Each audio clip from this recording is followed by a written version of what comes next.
Tak hanya kesehatan masyarakat yang diterjang, bencana corona juga telah memporak-porandakan persendian ekonomi masyarakat.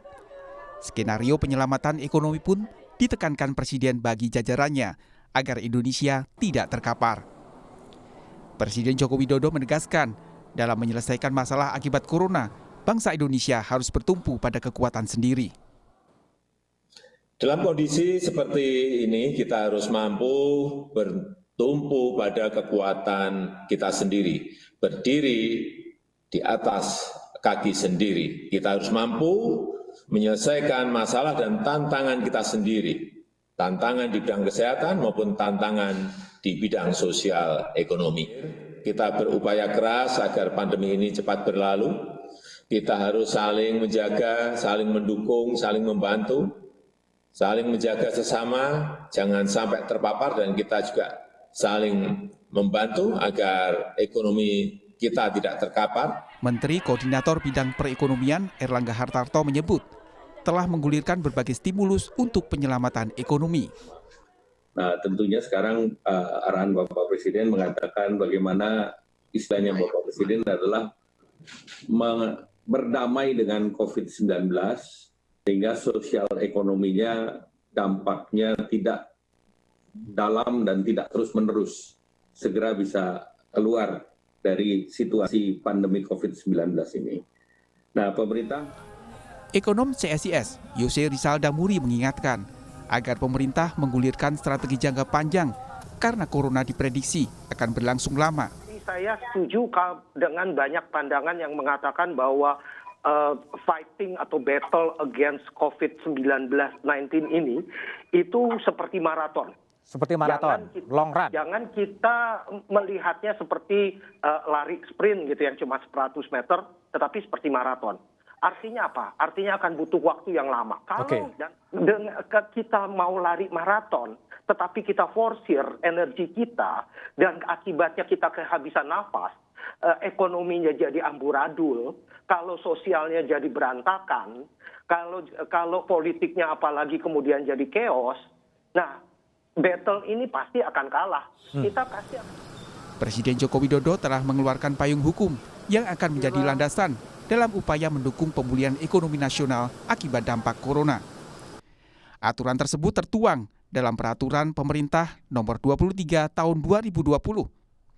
Pemulihan ekonomi dilakukan pemerintah melalui penyertaan modal negara, penempatan dana, investasi, penjaminan, serta belanja negara. Perlu strategi yang tepat serta penerapan yang cepat agar ekonomi terselamatkan saat pandemi corona. Tim Liputan, Kompas TV. Penyebaran virus corona tidak hanya berdampak pada kesehatan tapi juga perekonomian dalam negeri. Berbagai kebijakan sudah dikeluarkan oleh pemerintah yang bertujuan melindungi perekonomian dalam negeri dan menghindari pemutusan hubungan kerja. Apa saja upaya pemerintah menyelamatkan ekonomi di tengah pandemi corona? Untuk membahasnya, saya saat ini sudah terhubung dengan Menteri Koordinator Bidang Perekonomian Airlangga Hartarto. Selamat malam Pak Airlangga. Selamat malam Mbak Sofi. Pak Airlangga sehat kan ya? Alhamdulillah. Jangan sakit ya Pak ya. Pak Airlangga, sebelum membahas kondisi perekonomian dalam negeri, saya ingin membahas satu hal ini yang sedang ramai diperbincangkan oleh masyarakat, offline maupun online begitu. Soal keputusan pemerintah menaikkan iuran BPJS Kesehatan. Apa sih alasannya Pak Airlangga? Ya, terkait BPJS tentu kita melihat bahwa ini sustainability daripada BPJS itu sendiri. Dan tentunya bagi mereka yang ada berbagai tier daripada iuran BPJS. Jadi terkait dengan iuran BPJS itu misalnya kelas 3 besarnya 25.500, kelas 2 naik dari 51.000 ke 100.000, kemudian yang tadi kelas 3 itu nanti di tahun berikutnya akan naik sebesar 35.000 dan untuk yang kelas 1 dari 80.000 ke 150.000. Namun kan pemerintah masih memberikan subsidi. Jadi sustainability dari program itu yang menjadi penting. Betulkah tidak ada cara lain untuk menjaga sustainability BPJS selain dengan meningkatkan iuran, Pak?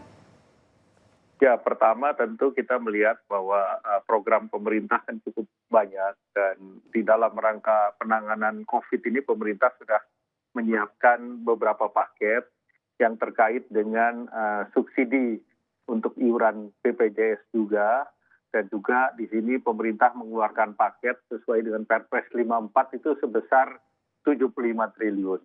Kemudian pemerintah juga mendorong jaring pengaman sosial untuk masyarakat besarnya 110 triliun.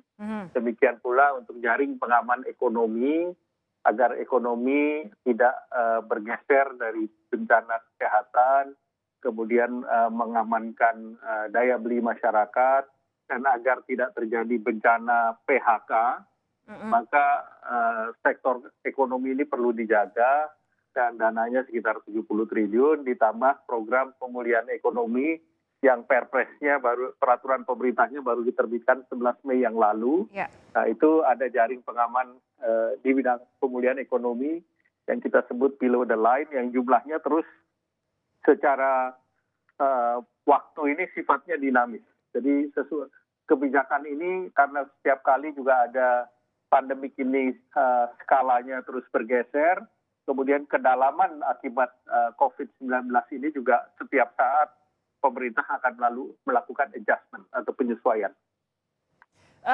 Soal upaya-upaya mendongkrak kembali perekonomian, ya kami tahu bahwa itu memang sudah banyak dan juga apresiasi besar untuk itu. Tapi pertanyaan saya kembali, apa tidak ada cara lain? Memang benar-benar kemudian sudah tidak ada jalan keluar lain sehingga harus menaikkan iuran BPJS, Pak Airlangga? Ya, karena kan epicentrum kita kan sekarang ada di kesehatan. Nah, tentu ada sharing dengan masyarakat, di mana pemerintah sudah menyediakan 75 triliun, termasuk di sana untuk penanganan COVID-19. Jadi ini adalah yang untuk BPJS dalam tanda petik untuk program JKN yang ada. Oke, jadi tapi begini, yang jadi masalah adalah saat ini pemerintah dianggap kemudian tidak memahami kondisi masyarakat. Walaupun misalnya punya uang, tapi harus dihemat-hemat atau harus membayar tenaga kerja di bawahnya yang diusahakan untuk tidak di PHK. Sehingga kenaikan iuran BPJS itu dianggap kemudian tidak bisa memahami, tidak mau memahami kondisi masyarakat. Ada juga Gubernur Jawa Tengah yang menyatakan BPJS harus dibenahi sebelum kemudian dinaikkan iurannya. Tanggapan Anda? Ya, kita kan ada beberapa jenis BPJS. BPJS tenaga kerja diberikan keringanan 90%. Oke. Jadi ada 90% untuk periode 3 yang bisa diperpanjang sampai 6 bulan. Jadi ini salah satu yang pemerintah juga berikan. Demikian pula terkait dengan THR akan Kementerian Tenaga Kerja sudah memberikan kemudahan apabila mengalami kesulitan untuk membayar THR bisa dinegosiasikan, dirembukan dengan serikat pekerja dan dicarikan jalan keluarnya. Jadi pemerintah sudah memberikan banyak sekali keleluasaan kepada pengusaha agar PHK itu bisa dihambat. Tapi BPJS Kesehatan mau tidak mau harus naik begitu ya Pak ya? Karena kita bicara epicentrumnya adalah di kesehatan. Okay. Tetapi kan on top dari itu pemerintah sudah menyediakan 75 triliun untuk kesehatan. Karena krisis kesehatan ini yang paling utama bagi pemerintah adalah kesehatan. Oke. Soal lain yang juga sempat ramai adalah skema pemulihan ekonomi pasca COVID-19 yang memang masih kemarin masih tahap kajian begitu. Tapi sebenarnya apakah ini sudah diperhitungkan secara matang oleh Kementerian Anda, Kementerian Koordinator Anda, Pak Airlangga? Pembahasan ini kan lintas kementerian, bahkan keputusan-keputusan politik penting diputuskan melalui rapat kabinet yang dipimpin oleh Bapak Presiden sendiri. Dan apa yang dipersiapkan itu adalah bersifat jangka menengah dan panjang. Salah satu adalah di Perpu, di mana di dalam Perpu sudah disebutkan bahwa pelebaran budget defisit itu bisa dikembalikan sesudah tahun 2023. Jadi 2021, 2022 itu nanti 2003 kembali ke 3%. Jadi pelebaran defisit itu secara konkret pemerintah menyiapkan kesiapan untuk menangani krisis ini seberapapun dalamnya. Sehingga tentu ini menjadi sesuatu yang dipersiapkan bukan jangka pendek, tetapi pemerintah melihat ini sebagai jangka panjang. Langkah yang diatur di dalam Perpu nomor 23 misalnya, itu jelas-jelas pertama asasnya adalah keadilan sosial. Kedua terkait dengan kemakmuran rakyat. Ketiga tentu mendukung pelaku usaha agar tidak terjadi PHK. Tidak terjadi PHK ini penting karena ini akan bisa menimbulkan masalah kesehatan, bisa juga menimbulkan ketidakkuatan dari sektor finansial. Nah, oleh karena itu yang penting juga ditegaskan tidak menimbulkan moral hazard. Nah, modalitasnya itu ada 4 macam. 1 terkait dengan penempatan dana, kedua terkait dengan penjaminan, ketiga terkait dengan penyertaan modal negara, keempat terkait dengan investasi pemerintah. Sehingga keempat instrumen itu bisa dilakukan dan juga untuk melihat kedalaman dari persoalan yang ada. Nah, untuk tahap pertama, pemerintah mengkonsentrasikan untuk 60,6 juta usaha kecil menengah. Apa itu usaha kecil menengah? Itu adalah usaha yang kreditnya di bawah 10 juta. Itu adalah untuk mikro, di mana pemerintah menanggung 6% 6 bulan. Kemudian usaha melalui kredit usaha rakyat pegadaian yang kreditnya dari 10 juta sampai 500 juta melalui kredit usaha rakyat. Pemerintah memberikan subsidi 6% 3 bulan, 3 bulan berikutnya 3%. Kemudian usaha yang dari 500 juta sampai 10 miliar, itu pemerintah memberikan bunga subsidi 3% 3 bulan, 2% dalam 3 bulan, ditambah lagi pajak UMKM yang omsetnya kurang dari 4,8 miliar, 0,5% disubsidi oleh pemerintah. Jadi paketnya itu 34,15 triliun. Jadi untuk UMKM sudah polisinya semua sudah in place, sudah diputuskan. Ini tadi yang dijelaskan oleh Pak Erlangga adalah tahapan kemudian secara jangka panjang begitu langkah yang diambil pemerintah untuk memulihkan perekonomian yang terdampak pandemi corona. Nanti akan saya gali lebih dalam, saudara. Jangan kemana-mana, tetap bersama kami.